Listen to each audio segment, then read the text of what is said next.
Joining me today, I've got Noah James, who plays Andrew, as well as Reza Diako, who portrays Philip in the hit TV series, The Chosen. Thank you both for joining me. Oh, thank you for having us. Thank you. Absolutely. I'm going to throw the first question to you, Noah. You play Andrew in The Chosen, who's brother to Peter, of course. I would love to know, what is it like not only portraying Jesus' disciple, but also having a brother in the group? Yeah, that is honestly such a gift because I feel like we get to play off of each other so much in the show, and that continues in season 5. And the fact that we have that sort of relationship where we've known each other obviously since I was born is so fun to kind of grow within the group and to watch him grow. And I just feel so proud of Peter as my brother. I definitely always try to go to bat for him. If anyone challenges his superiority in the group, I cut them down myself. But it is really a gift, and Shahar and I have so much fun, playing the scenes together. And Reza and I, it's another relationship where we are these friends from the before times, before following Jesus. And so we've had so much fun. Even this season, not to spoil anything, we've had so much fun kind of deepening that relationship as well. Yeah, brothers from the tribe of John the Baptist. Yes. Yeah. Love that. Season 5 is hitting theaters shortly, and it covers that week leading up to Jesus' crucifixion. Would you say it's been the most intense season to film, or how would you describe this? I mean, for me, it was definitely this season because obviously there's a lot of like intense experiences going on. It's like extreme highs in the beginning because you're entering, home, and it's like a coming home story. But then suddenly it kind of flips around, and the tables get turned, and we sit at a supper that might be the last. So it's a lot of emotional intensity all the way through. It felt like that too. At the Last Supper, we walked in, and it felt like the air was still. We knew that we were walking into something special, and we didn't know quite yet how that would play out, but it was 6 days straight. We sat there in those same seats listening to Jesus say, honestly, some really troubling and confronting things. And it kind of carried that sense as a group that we would never be the same after that. It really did feel like that. Yeah, there's also one scene that I can't talk about yet, but that we all sat together, and that was a very interesting other moment where like all the disciples are sitting there together and contemplating what's about to come. It's one of my favorite moments of this season, which you will know when you see. I am very excited. I'm anticipating season 5 for sure. Like you guys were talking about, these themes and these topics can be quite intense in The Chosen. How do you both prepare for the roles, and how do you keep things lighthearted in between?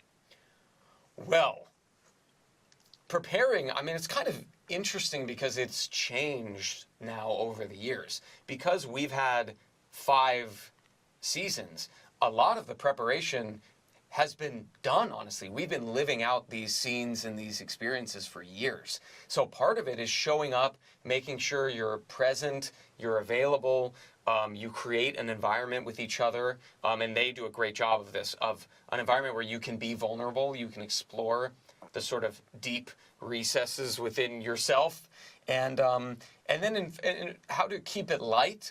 I will say George Xanthus and I, who plays John, we go in between takes and we play a Star Wars card game in between, or we'll play Super Smash Bros. In the green room with Luke. It's literally anything to kind of keep if you need to keep the momentum for a sort of darker scene, then maybe we would not be doing that. But if it's just about, okay, we've got a 12-hour day today and we need to last for the whole day, we'll do something like that. Exactly, and as long as you have Noah, there's always entertainment.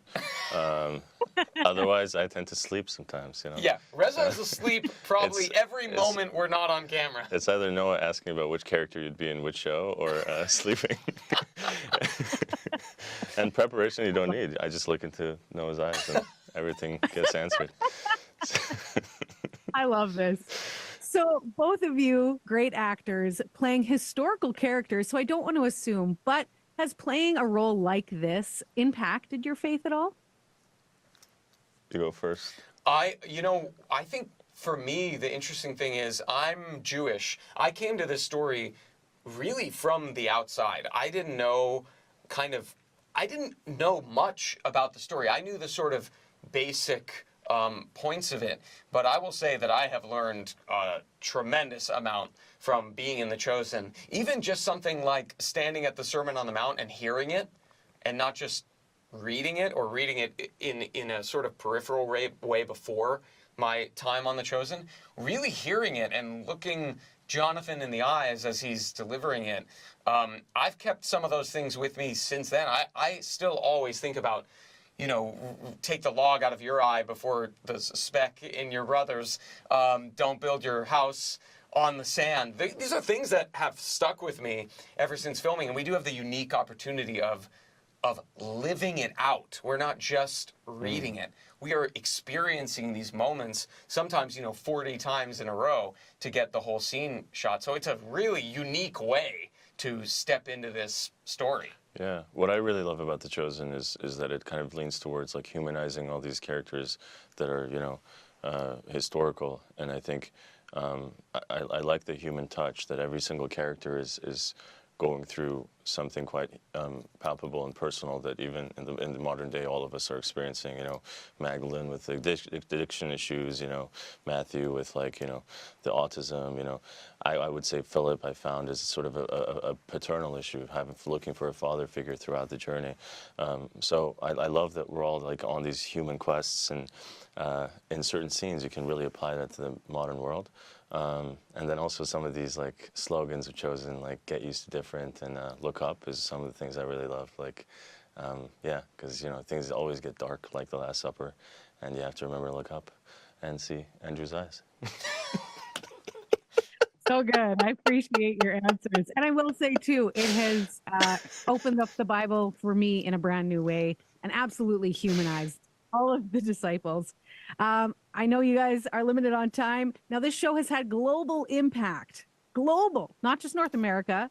Have you either of you received any surprising feedback from viewers? Feedback. That's something that I try to keep away from myself. We honestly, like, as it goes global, it's cool to know about, but it's almost not helpful to take that in, or certainly to take it personally, like, look what we've done. Because honestly, at the end of the day, our job is to show up and tell the story the best way we possibly can, as intimately and authentically as we can. And so once it has reached this huge sort of status in the world, if you will, it's actually not helpful to pay too much attention to that, because maybe at the end of it all, we can look at it and be like, wow, cool, so many people saw it. But to us, what's important is that we do our jobs. And if we pay too much attention to the outside voices, we might get led astray. Yeah, I would agree with that. I would only say like some of the fact that it's so global. Sometimes people message you from all over the world, and you're just like, whoa, this is insane. And just that, yeah, just the sharing the joy of the show with people from countries that I'd forgotten since geography class existed, is so fascinating, and it's lovely to share both moments of joy, sometimes heartfelt stories of how people have been touched in the most crazy circumstances, personal or societal. So yeah, it's a blessing, really. Yeah. Appreciate that. One last quick question. What do you hope viewers take away from season 5? I hope honestly that people really go through the journey with us. It is a pressure cooker of a season, and I think at the end of it, it will be a worthwhile ride to take. I know it because we went through it, and it's difficult, it's challenging, it's confronting, but sometimes the things that are the most rewarding are the most challenging. Yeah, I would say I always like to question, what's the point of art, and like, why would you watch something like this? And I always like to see how that applies to like now. And I think in times when, I guess from conversations I have, people are struggling personally, and also through all sorts of complications in the current times, I think this is a nice, warm hug to say, hey, there's going to be dark times, there's going to be betrayals, there's going to be unknowns, there's going to be joys that you think are going to be it, but then they're not. but you know, in the end, you know, it's going to be okay. We're going to have another season in your life and The Chosen, hopefully. Well, most likely. Well said. Well, Noah and Reza, thank you both so much for your time. Appreciate it. Thank you. Thank you.